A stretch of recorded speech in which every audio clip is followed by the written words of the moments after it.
similar to Rancid, it's like, okay, well, what genre was Sublime? Because no one ever has to answer that question, right? Because Sublime got adopted by like everyone you know and was kept by people like us, we've never had to really interrogate what kind of music they make.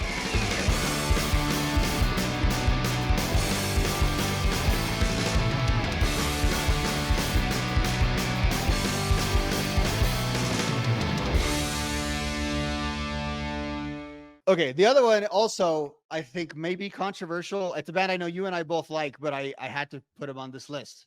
And that is a band that generally not considered punk, but you and I do, and that's Sublime. I had to put them on this list as a ska-punk band.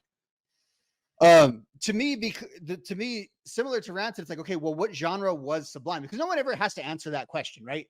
Because Sublime got adopted by like everyone you know and was kept by people like us, we've never had to really interrogate what kind of music that they make. But if there is a base genre, I think ska-punk is the closest we can get to it, although they are more in the vein of, I think they had their eyes more towards reggae than they did actually doing ska-punk, but ska-punk was kind of the bridge. And I wrote down some songs that were kind of in the zone that had both ska and reggae in them. So I wrote down, of course, Saw Red, which was the collaboration with Gwen Stefani. Speaking of No Doubt, that was Bradley Fantastic Noel and song. Gwen Stefani. Yep. That version's good. Song. And the acoustic version he does on his own is actually pretty good as well. But I love the one that him and Gwen do. I have a Don't Push, which you might consider more of a reggae song, but again, deserve to be on there. Romeo, which is where I kind of first got the idea of the ska upstrumming and that kind of stuff.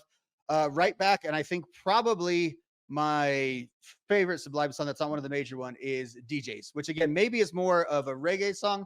You might consider that almost blurred into kind of like a hip hop deal, but there's still you could tell where the ska.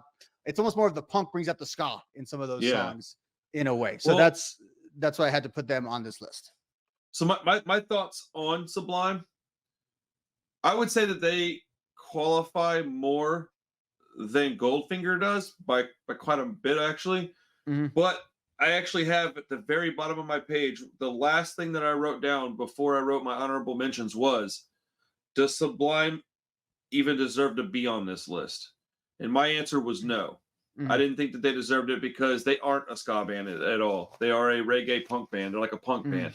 Like they're DIY, they're punk rock, and they're reggae, but they don't have any ska in their music. If you listen to even their like offshoot band, the Long Beach Dub All Stars, that tells you it right there. It is not a ska band. It is a dub band. It is a reggae band.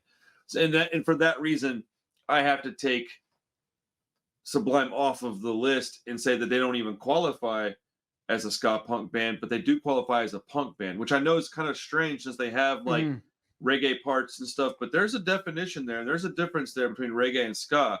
I do find it funny that ska came before reggae and almost nobody understands that. But yeah, man, I think it's an interesting one. I can see the argument for it, but I do have to stand firmly on the argument against it.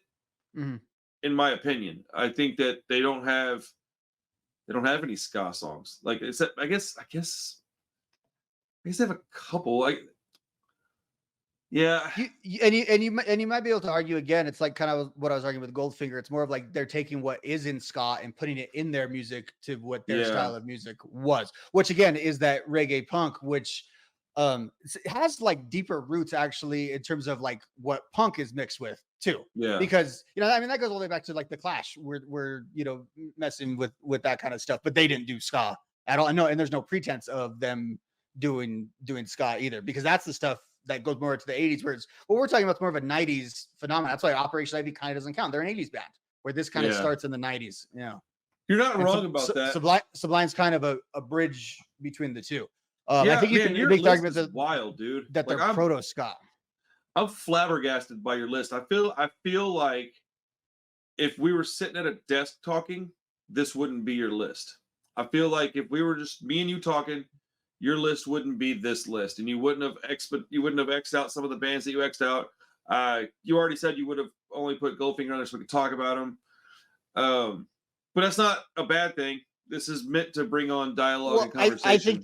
I think the parameters, which I thought was going to make it easier, made it much harder. And I think that's how did that make it harder? It made it so easy for me. I just No, wanted to find because bands that I liked enough to put on the list. It wasn't, do they qualify? It was very easy if they qualified. Are they a ska band first and foremost? Are they a punk band first and foremost? Not reggae, not a punk band that had a ska song. Are they both? Are they ska punk? Ska punk, not ska, not punk. This is why the specials didn't make it. Shit, dude, there's a lot of bands that I'll talk about in a few minutes that just didn't make it. This is why Mustard Plug didn't make it. Skeng and Pickle didn't make it. Those aren't ska punk bands. Those are ska bands. Real Big Fish is not a ska punk band. It is a ska band. Now it's a third wave ska band, but it's a ska band. So I didn't consider Real Big Fish ska punk either. Maybe a little more so that definitely more than Goldfinger, but still more of a ska band, like in my opinion. But Sublime, I think is the one. Wow, dude, Goldfinger and Sublime are firmly not anywhere close to ska punk to me. That's wild. I guess not closest over exaggeration, but like they're not. I would never put those bands on a ska punk list. Like I don't think either of them were on any of the lists I even looked at. Remember I told you that I looked up all these lists. yeah, I don't recall seeing Goldfinger on any of them, and I'm almost certain I didn't see Sublime on any of them. Not that that validates anything that I'm saying. It's just I might have thought about those bands more had I seen them on the lists. right. Because I was looking for ideas and names and things, and Well, I love Sublime. So the Sublime one, I just kind of couldn't. I didn't want to put it on initially because of everything you're saying, but then I just kind of kept coming to them as like, sort of just needing to be there on the list, and I kind of felt, and then going through their stuff, and I wanted to explore how much of it. It was a lot more reggae than what I thought of in my it's head. just so absolutely baffling to me that on a ska punk list you would put Sublime and Goldfinger above Suicide Machines and Against All Authority and Mighty Mighty Boss Tones. I shouldn't have to say that. I can't believe you did that. But like, it's mind blowing simply because those three bands are ska punk bands. The two that I just mentioned, by definition, are not. It's so wild that you put those up there above those. It's so crazy to me. And these aren't specifically ordered, by the way. Oh, mine are. Mine are ordered like in like relevance. These are literally looking down on what I have written down.